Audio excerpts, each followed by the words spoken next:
Hi everyone, thank you for tuning in. My name is Cory Ricardy, and I'm excited to welcome and introduce you to the Arts Center's new program, The Art of Making.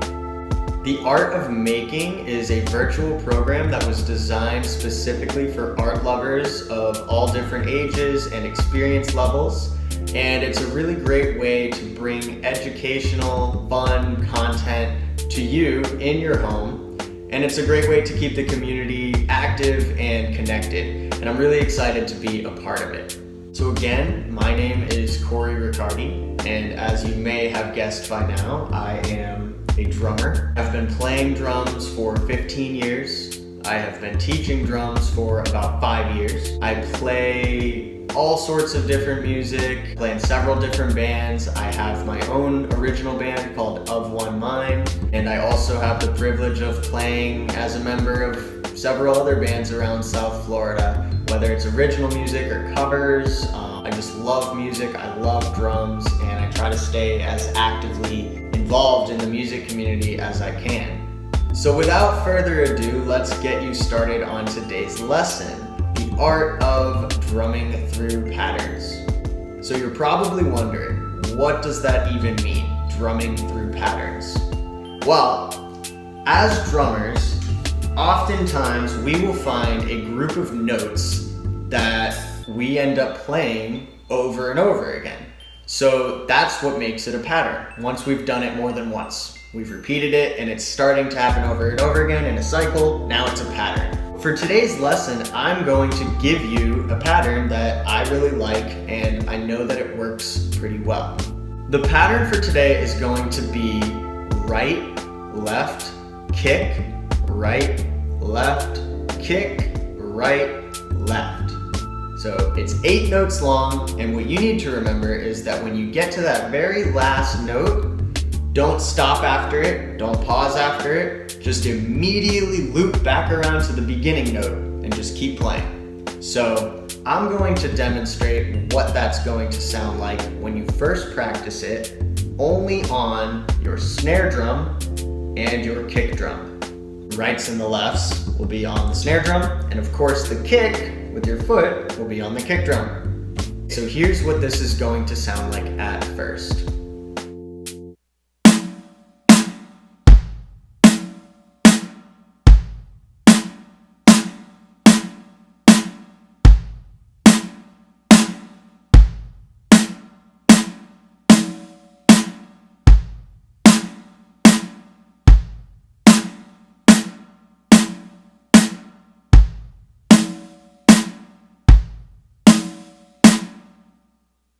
Okay, so now you've heard this pattern played 4 times in a row at a sort of slow speed. It's not super slow, but it's not very fast either. And that's okay. We're going to speed it up later. But first, get super comfortable with the pattern itself. We don't care about the speed yet. We're not too worried about how it sounds. We just want to make sure that we are playing it accurately and that we're not pausing in between notes, and we're just playing every single note nice and evenly. So once you're more comfortable with the pattern, you can start to speed it up. Now, what I would do is I would play this starting at a slower speed, and maybe each time I loop around, or maybe every couple times that I loop around, I'll get a little bit faster. So the idea is we're starting slow, we're gradually getting faster, and by the time you finish practicing it, you should be playing it faster than when you began practicing it. So here's what that's going to sound like when we start to gradually speed it up.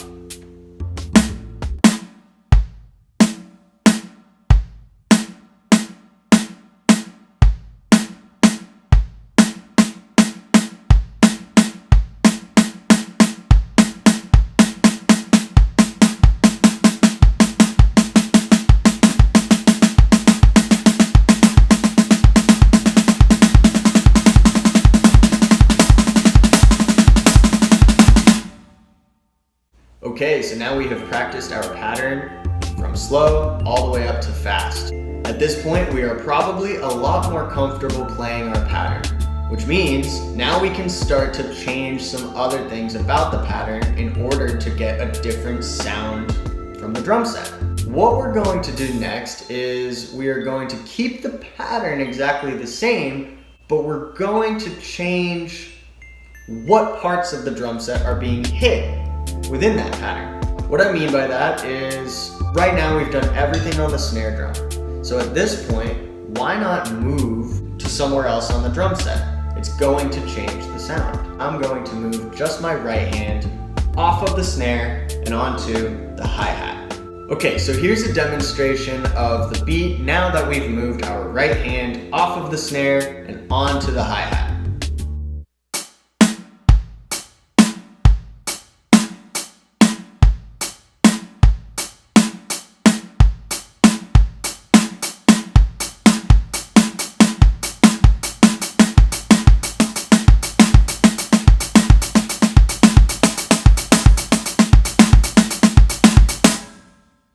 Okay, so now we can see how this is really starting to come together. It is starting to sound a lot more like an actual musical drum beat and less like a practice drill or exercise. And that's what it's all about. We want to eventually be using this in an actual musical setting, and we're a lot closer to that now. Okay, so now we have started to play some different speeds, and we have started to play the pattern split between different parts of the drum set. There are still some more changes we can make to this to make it sound even more interesting or even just different. So what we're going to do next is we are going to add some accent notes. What are accent notes, you are probably asking? Accent notes are just notes that are played a little bit louder than the rest of the notes. The whole idea of accent notes is to get those notes to stand out above the other notes. It makes it sound more interesting, it's a little bit less robotic this way, and it becomes a little bit more human. It just becomes cooler in my opinion. So let's go ahead and try this. We are going to accent, or play louder, the second left-handed note within the pattern, which means we're gonna play right, left, kick, right, left, kick, right, left. So you gotta emphasize that accent so that you remember to play it louder. Left, you gotta yell it, you know? Let's keep everything the same. We're gonna stay on the hi-hat, stay on the snare, just like we've already worked our way up to. But now we're adding our accent note on the second left hand. This is what that's going to sound like.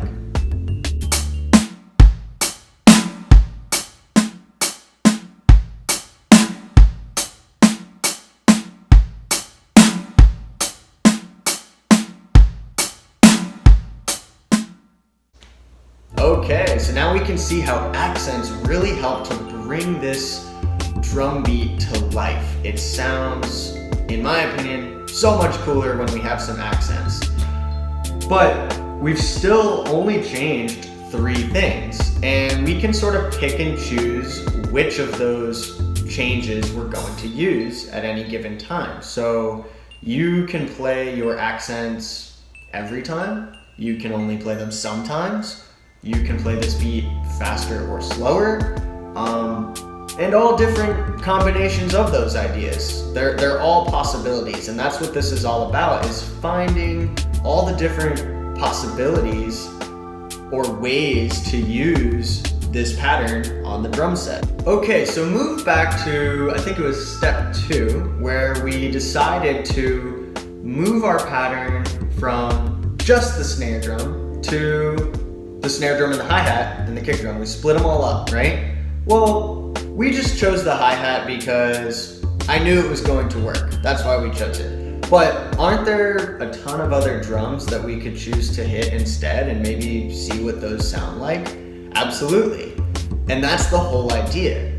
So what you could do next is, let's just start to move the right hand away from just the snare or just the hi-hat. We have all these other possibilities that exist, and each of these drums is going to provide a different sound, which is going to make the beat more interesting. So here's what that might sound like when I decide to move my right hand away from the hi-hat and onto other parts of the drum set.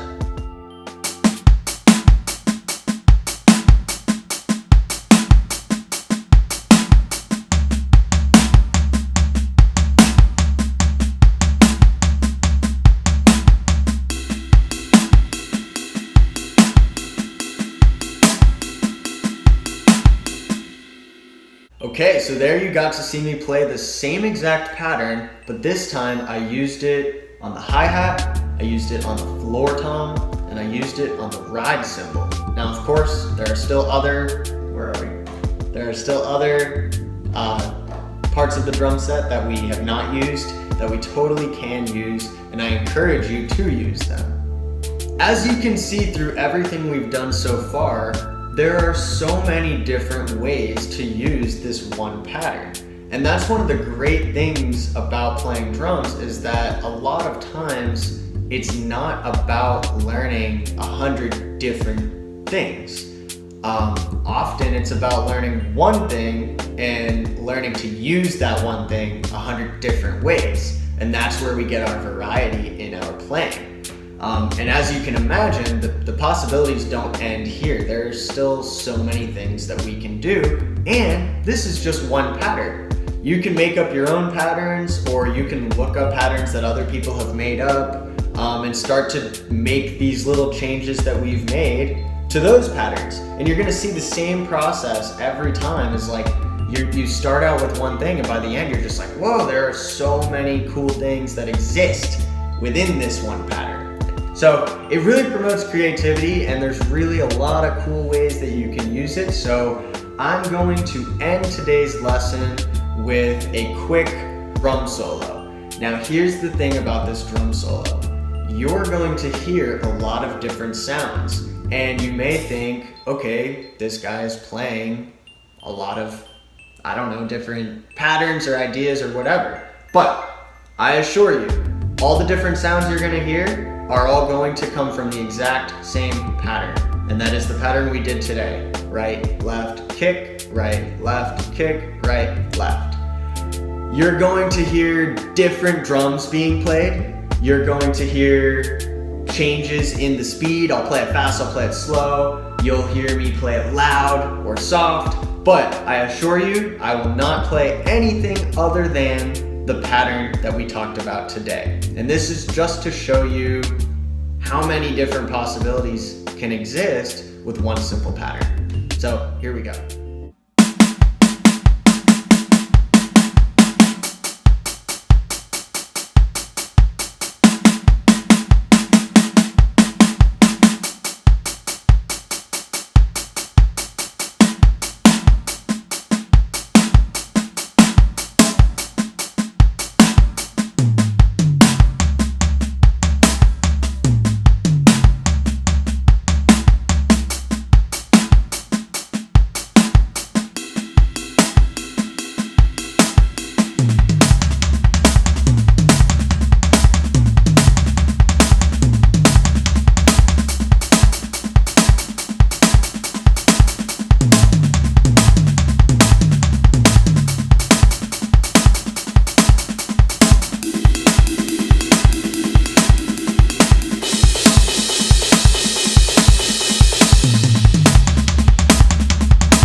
Alright, great job everyone. Thank you again for watching, and I hope that you enjoyed this as much as I did.